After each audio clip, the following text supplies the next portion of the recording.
नमस्कार बच्चों, स्वागत है आपका अपनी यूट्यूब चैनल हरियाणा सेंट्रल पर। सुबह आज वीडियो बनाई थी कि भाई एचसीएस का जो एग्ज़ाम है उसमें फर्जीवाड़ा होने के संकेत मिले हैं। और फिर वो जो न्यूज़ थी वो आपकी भास्कर में आई हुई थी। फिर जो आपका इंटरव्यू है डॉक्टर सुरेंद्र धीमान सवेरा ब्यूरो दैनिक सवेरा के जो हैं उन्होंने इंटरव्यू लिया और उन्होंने सचिव से पूछा इस मामले में। तो सचिव ने तो आपका रिजल्ट डेट भी अनाउंस कर दी है और साथ में जो आपका मेंस का एग्ज़ाम होना है उसकी डेट भी अनाउंस कर दी है। मतलब जो अपनी गलती थी, ठीक है, कमीशन की गलती थी, उस पर पर्दा डाल के ये बता दिया कि 6 जून को आपका रिजल्ट आ जाएगा और 12-13 अगस्त को आपका मेंस हो जाएगा।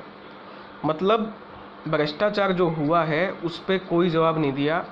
उस पर मैंने सुबह भी बोला था आपको वीडियो में, अगर भ्रष्टाचार पे जवाब देंगे, देखिए अब इसकी तो क्रेडिबिलिटी ख़त्म हो चुकी है। आप क्वालिफाइंग नेचर आपका 33 नंबर है, 32 आप सेम टू सेम बिना ऑप्शन बदले, कम से कम ऑप्शन तो बदल देते। अगर भ्रष्टाचार करना था बिना ऑप्शन बदले, बिना स्टेटमेंट बदले, ज्यों के त्यों same to same as it is as ऐसे के ऐसे 32 क्वेश्चन रख दिए और 33 आपका क्वालिफाइंग क्राइटेरिया है। 10-15 क्वेश्चन तो अनपढ़ भी कर लेगा जिसने आज तक रीजनिंग भी नहीं पढ़ी है। तो साफ मतलब है भ्रष्टाचार की बू आती है इस मामले से, ठीक है।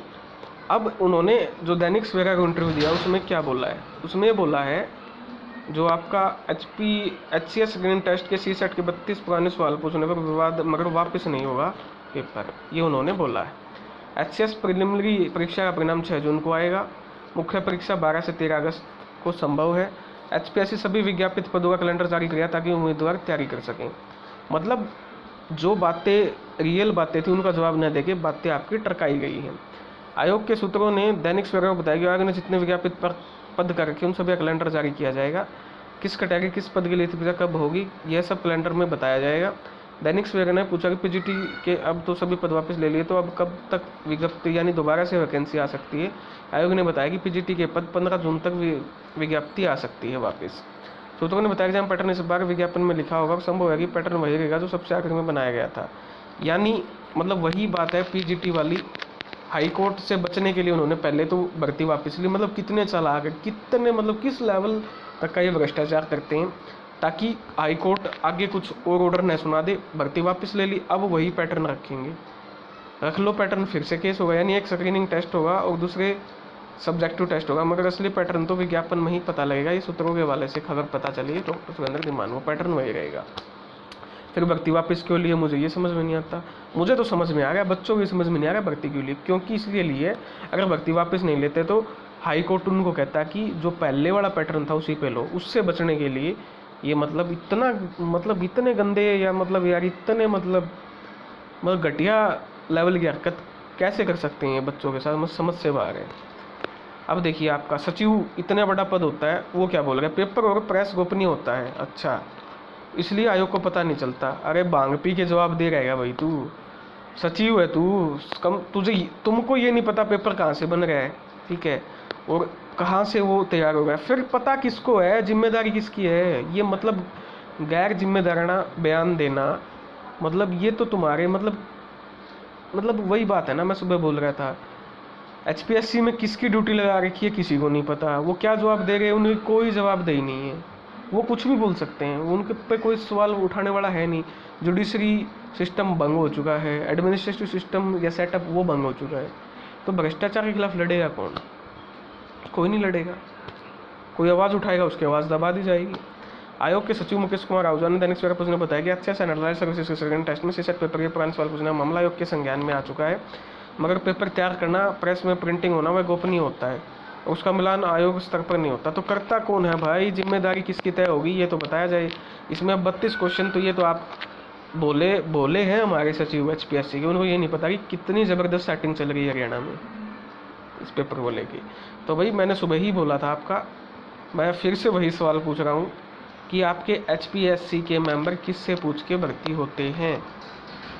जो गैर एचसीएस हैं, यानी नॉन एचसीएस जो मेंबर हैं, कोई रेवाड़ी से है, कोई महेंद्रगढ़ से है, कोई पानीपत से है, वो मेंबर आप किससे पूछ के लगाते हैं? स्टूडेंट से पूछ के थोड़ी लगाते हैं। स्टूडेंट को ये नहीं पता कि कौन मेंबर है उनके। वो स्टूडेंट की प्रॉब्लम, वो प्रॉब्लम किस प्रॉब्लम को सोल्व करते हैं जब वो स्टूडेंट की प्रॉब्लम को ही नहीं सुन रहे हैं मेंबर, तो वो लगाए क्यों है आपने? भाजपा सरकार, मेरा ये सवाल है आपसे कि क्यों लगाए हैं आपने? वो आपने महेंद्रगढ़ रेवाड़ी से जनप्रतिनिधि के रूप में बिठाए हैं, वो उनका काम क्या है जब वो स्टूडेंट की आवाज़ ही नहीं सुन रहे? स्टूडेंट को पता ही नहीं है किस क्राइटेरिया के बेस पे लगाए हैं। भ्रष्टाचार तो आपने स्टार्ट किया है जब आप उनको लगाते हो। आपका कार्यकर्ता आपने एचपीएससी का मेंबर बना दिया, उसका काम क्या है ये तो मुझे बताइए आप, क्या काम है? कोई काम नहीं है उसका, एक ही काम है भ्रष्टाचार करना। तो भ्रष्टाचार रोकेगा थोड़ी वो।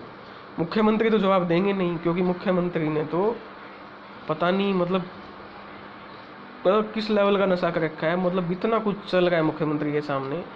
एचसीएस की पिछली भर्ती में भ्रष्टाचार, अब भ्रष्टाचार, बीडीओ वेटरनरी सर्जन की भर्ती में भ्रष्टाचार, जो मामला हाईकोर्ट में लंबित है, मतलब किस किस में भ्रष्टाचार होगा? आपके मुख्य सचिव, ये आपके जो सचिव है आके एचपीएससी के, ये बोल रहे हैं कि हमें कोई फर्क नहीं पड़ेगा, हम 6 जून को रिजल्ट दे देंगे और 12-13 अगस्त को। इसका मतलब आप सरासर भ्रष्टाचारी को बचा रहे हो। ठीक है, तो भाई यही है, जब तक आप विरोध नहीं करोगे तब तक कुछ होने वाला है नहीं, और कुछ होगा नहीं तो स्पष्ट सी बात है, 100 सीटें हैं उसमें भी कैटेगरी वाइज हैं, तो उसमें से भाई कट ऑफ आई जाएगी, जो बच्चे लायक हैं, ठीक है, और जिनका होना चाहिए था उनका नहीं होगा। अब इतने तो आप खुद समझदार हैं। देखते हैं, हमारा काम है आवाज़ को उठाना, सही इन्फॉर्मेशन आप तक पहुँचाना। बाकी भाई कुछ नहीं कर सकते हम भ्रष्टाचार के खिलाफ, सिर्फ आवाज़ उठा सकते हैं। कोई भगवान ऊपर बैठा है, होता है, तो उसको सुने। कोई इंसान कम से कम ऐसा हो इस गवर्नमेंट में जो थोड़ी बहुत उसके शर्म लिहाज बची हो, थोड़ी बहुत शर्म लिहाज बची हो, थोड़ी बहुत, बाकी तो नहीं है। सब जड़ बुद्धि हैं, सब मूर्ख हैं, सबको पैसा कमाना है, ये तो आप भी जानते हैं, हम भी जानते हैं। तो थोड़ी बहुत शर्म कुछ इंसानों को बची हो तो कम से कम एक पेपर कंडक्ट करवाया जाए, शर्म आनी चाहिए। धन्यवाद।